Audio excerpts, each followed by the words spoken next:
ஊரில் பெருமாள் என்ற ஒரு முதியவர் வாழ்ந்து வந்தார். அவர் மிகப்பெரிய பணக்காரராக இருந்தும் ஒரு பைசா கூட செலவு செய்ய விரும்பாத மகா கஞ்சராக இருந்தார். நல்ல உணவு கூட உண்ணாமல் கிழிந்த சட்டையோடு பழைய சோற்றையே சாப்பிட்டுக் கொண்டு தன்னிடமிருந்த தங்கக் காசுகளை ஒரு பெரிய பானையில் சேமித்து வைத்திருந்தார். பரன் மீது நிறைய பண மூட்டைகள் இருக்கும். யாரை பார்த்தாலும் சந்தேகப்படுவார். அவருக்கு ஒரு விசித்திரமான பழக்கம் இருந்தது. தினமும் இரவானதும் வீட்டின் பின்புறமுள்ள மரத்தடியில் ஒரு பள்ளத்தை தோண்டி அந்த தங்கப்பானையை புதைத்து வைப்பதும் மீண்டும் தோண்டி அது இருக்கிறதா என்று பார்த்து மகிழ்வதும் அவரது வழக்கம். இதை மரத்தின் மேல் அமர்ந்திருந்த ஒரு திருடன் பல நாட்களாக கவனித்துக் கொண்டிருந்தான்.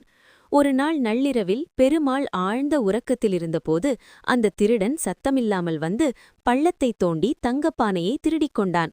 ஆனால் அவருக்கு சந்தேகம் வராமல் இருக்க அதே அளவுள்ள ஒரு பெரிய கருங்கல்லை அந்த பள்ளத்தில் வைத்து மூடிவிட்டு சென்றுவிட்டான். மறுநாள் காலை வழக்கம் போல தனது செல்வத்தை பார்க்க ஆசையோடு வந்த பெருமாள் பள்ளத்தை தோண்டியபோது தங்கத்திற்கு பதிலாக வெறும் கல் இருப்பதைக் கண்டு அதிர்ச்சியில் உறைந்து போனார்.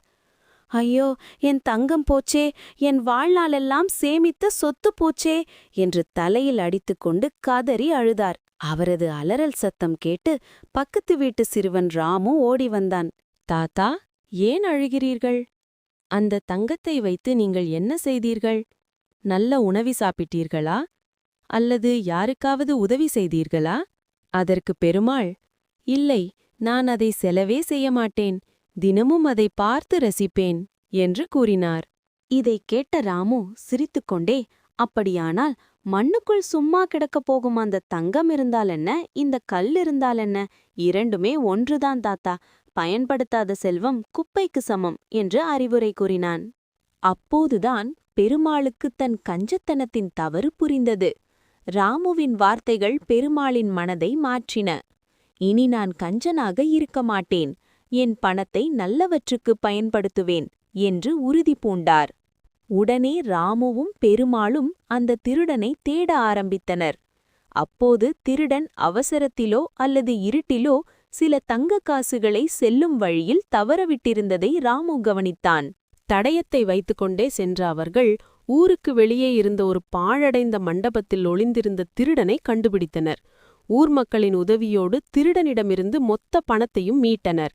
தன் கைக்கு மீண்டும் பணம் கிடைத்ததும் பெருமாள் பழைய கஞ்சனாக இல்லாமல் மாறினார். தனக்கு தேவையான நல்ல உணவையும் உடைகளையும் வாங்கி மகிழ்ச்சியாக வாழத் தொடங்கினார். அதுமட்டுமின்றி தன்னிடமிருந்த பணத்தில் ஒரு பகுதியை ஊரில் உள்ள ஏழை குழந்தைகளின் படிப்புக்கும் உணவிற்கும் கொடுத்து உதவினார். தன்னால் முடிந்த உதவிகளை செய்து தானும் மகிழ்ச்சியாக வாழ்ந்து மற்றவர்களையும் மகிழ்விப்பதே உண்மையான செல்வம் என்பதை புரிந்து கொண்டு பெருமாள் இன்பமாக வாழ்ந்தார். இந்த கதை உங்களுக்கு பிடித்திருக்கிறது என்று நம்புகிறேன்.